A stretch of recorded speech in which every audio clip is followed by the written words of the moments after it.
Right now, really excited to welcome on to the program future Hall of Famer, Fletch. Mr. London Fletcher. What's up, London? How are you, buddy? What's going on, fellas? How y'all Man, doing, we man? chilling, man. We chilling. How you feeling, man? You made it to town yet? I'm doing great. I'm getting in town later this afternoon. I will say this, man. I appreciate you guys' broadcast yesterday because I felt like I was in New England at the practice, man. JP working on this kind of quote-unquote play-by-play. BMitch doing what he does. But, no, that was great, man. I'm glad you guys were able to share that with us. Thank you, Appreciate man. that, dog. Appreciate that it. was, I tweeted out the podcast link to that hour. That was fun. Like, getting to watch football. I mean, you two played it at an incredibly high level, but watching football in that capacity and being able to report on it is the absolute joy of my career. You know what I mean? Yeah. And Fletch, one of the things that B and I were talking about, like, a lot of fans are trying to find a winner from yesterday's practice. Like, how silly is that? You know who the winner was? The winner was Larry Tunsil when he threw the guy off the sideline. That was the winner. Did somebody find that video yet? Is there any video footage of that? The team has it, but I don't think they're going to hadn't- post they that haven't one. posted it yet, but you know, London, when the tackle blocked the guy under the bench. That's what he did. Yeah. That's embarrassing, man. And the thing I'll tell you this, as a defensive player, you don't want you're dreading going in that meeting room and seeing that be put up on the film, and for all your teammates to see it. That's like, oh my goodness, that's adding insult to injury. But I will say, it's tough to say who won in a situation like this. I think from the coach's standpoint, they were pleased that they got some great work against another opponent. Yeah. Got to see some different looks, go against different schemes that you haven't seen, and you grow accustomed to going against the same scheme, same guys so often. They've been going at it against each other since OTAs and minicamp. So it's just great to get work against another opponent, to get the different situational work, whether it's red zone, 2-minute drills, all the different scenarios that the teams want to accomplish, the special teams aspect, all those different things are great tools, and they benefit both. They benefited both teams. So there's no real loser in this situation. Yeah. So what are you going to be focusing on tomorrow in the game? I mean, everybody look at different positions. I'm looking at the big guys. I want to see what they can do.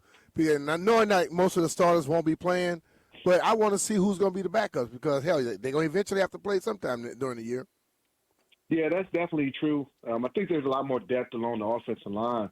With we got a couple guys who were starters from a season ago. Now they'll be, in backup situations, quote unquote, so to speak, once Sam Cosmi gets back from injury. But just I want to see the young guys, the new additions, obviously. Whether it's some of the young safeties or young cornerbacks. I'm sure we'll get an opportunity to see Trey Amos play a lot in the preseason game with him being a rookie. McCade Madrano, want to see how he performs under the light. The tackling. Heard a lot about Bill Merritt. Want to see him and how he executes in a real game situation. The guy is explosive, and he receives a lot of praise and rave reviews thus far in training camp. So I want to see really a lot of the young guys, see how they play, not just the rookies, but also Ben Sinnott, see what he looks like in his second year. Luke McCaffrey, what does he look like in his second year? So that's what I'll be mainly focusing on. Fletch, it's interesting you mentioned Madrano there because I wanted to ask you specifically about the linebacker spot. I mean, Bobby and Luvu are so established, right? I mean, those dudes are entrenched. There's no questions about their ability or their role. A young player we've all been excited about is Jordan McGee. He was really good last camp, and then he had the injury, and it kind of dogged him for the rest of his rookie season. There was a lot of excitement again for McGee, and then he didn't make the trip, right? Like, he missed a couple practices, didn't make this trip, and it kind of – I mean, this is a cutthroat-ass business. It's kind of opened the door for Madrano to get more reps. Madrano, he's a rookie, but he could cover, man. He's got real speed. What do you think about kind of that next tier of linebackers for Washington? Well, you hate to see that Jordan is injured and not able to get those practice yesterday, and also be able to play this preseason game because as a young player, you want to get as many reps as possible. And you mentioned him dealing with the injury a season ago.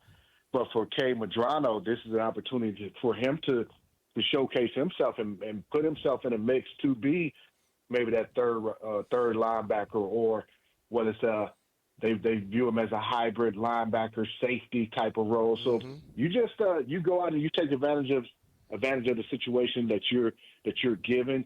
Hopefully McGee is it's not a long-term injury or something that he can get back on the field as quickly as possible. But sure, I'm definitely want to see Madrano play. I tell them all the time I got my job because somebody else got hurt, and did I feel bad about it? No, that was my opportunity. You know, D, you probably appreciate this. I started the very first game of my rookie season against the San Francisco 49ers. They had Jerry Rice, T.O., Steve Young, all that. They were humming, and it was because the middle linebacker got hurt, and he never got his job back. So I was a starter for the rest of my career, and I wasn't giving you reps. You barely got a rep in practice from me.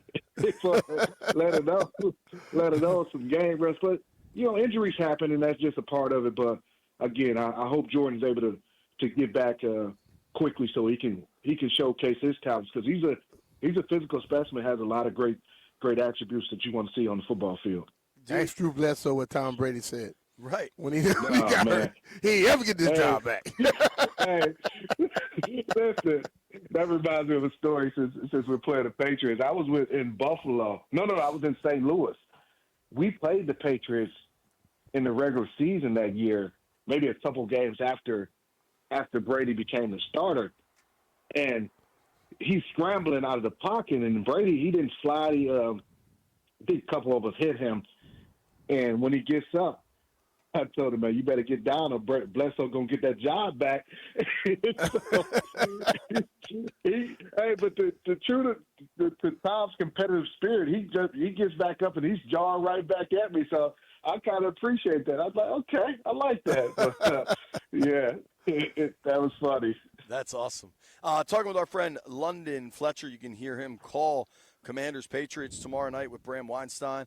Going to be fun to get back to it, and just the football is back. Fletch, I haven't got to ask you this, or at least not on air. Brian got to comment on what it meant for him as a guy that's in that Ring of Fame. What did it mean for you to know Santana's going up in the ring this year as a fellow ring member? Man, it was one of them. I couldn't think of there's a lot of great deserving guys, but in terms of the guys that I played with during my tenure in Washington, I couldn't think of another more deserving guy than Tana, just with the way he went about his business, the way he played, not just in the big games, and we know about the Cowboy Killer. I also call him the Giant Slayer, because if people take a chance to look at some of his stats against the Giants, whether it was when he's with the Jets or with us, he slayed some Giants too. But just the way Tana carries himself and the humility in which he goes about his business. And I've been around a lot of number one receivers, and they're pissed because they're not getting enough balls, or the quarterback, and all the situations that he dealt with that are out of his control. But the way he came out in practice, didn't miss practices, and kind of be out there, he might have all kind of wraps on his legs and things like that, because he may have been dealing with some little injuries, hamstrings or whatever, but he didn't miss practice. He was a great teammate. He's a great ambassador for the team and also for the city. He's entrenched in the community, all the different things that he does with his foundation, 89 Ways. I mean, I've been wondering what was taking so long, and I know this new regime, new ownership, they've been getting some things done that should have been done a long time ago. But man, it was a thrill, and I was so happy for Tana. I couldn't wait until he found out because I knew maybe about a week prior to him actually finding out. I was thrilled for him. Yeah, dude, Fletch, you're not wrong either. So I just pulled up Tana's career splits, and the team he had the most yards against was the Dallas Cowboys, almost 1,300 yards against the Cowboys. Mm-hmm. But against the Giants, almost 1,100 yards, dude. And right. I mean, and a lot of touchdowns. 1,100 yards and 11 touchdowns in his career against Right. the Giants. Yeah, Damn, yeah. good call That's right good there, stuff. man. Yeah. And I also pulled up some Fletch numbers, which are just bananas, by the way. Yeah. I love looking at this stuff. Do you know what your career tackle count is? I do, only because it's been such a, I'm always getting these different posts that are put out, but Sure. it's 2,039, unofficial. Yeah, man. How about Unofficial, huh? do you know your It's career? more, officially there are more. Yeah, I bet. Do you know your career tackles for loss? Is it 109? Yeah, dude. Damn, you're good at this. All right, last one. Do you know your career sack total? I do, because I'm pissed about this. 39. Why are you pissed that 39, it's not 40? Because it's not 40. It's just not the same. Sound like that I almost 4,999, went right? rogue. I almost went rogue the last game we played against the Giants, the last game of my career. And I was like, man, I should just blitz and get me a sack. That's funny. But I just couldn't do it. But, it's, yes, I'm upset I didn't get that 40th sack. Hey, Fletch, we know that you partnered with AAA and they partnered with the Commanders. Can you tell us a little bit about that partnership? Yeah. So AAA, they've partnered with the Commanders to develop a great new product. It's called the AAA Commanders MVP membership. And so now, in addition to that trusted value and that peace of mind you get from having a AAA membership, Commanders fans who join will now have access to a lot of great team perks. And just thinking about the peace of mind, I've had two recent situations with my kids, and they both had like flat tires. My son, about a month ago, he had caught a flat tire on the freeway, and you know how scary that can be. And Yeah. I gave him the AAA number. He called him.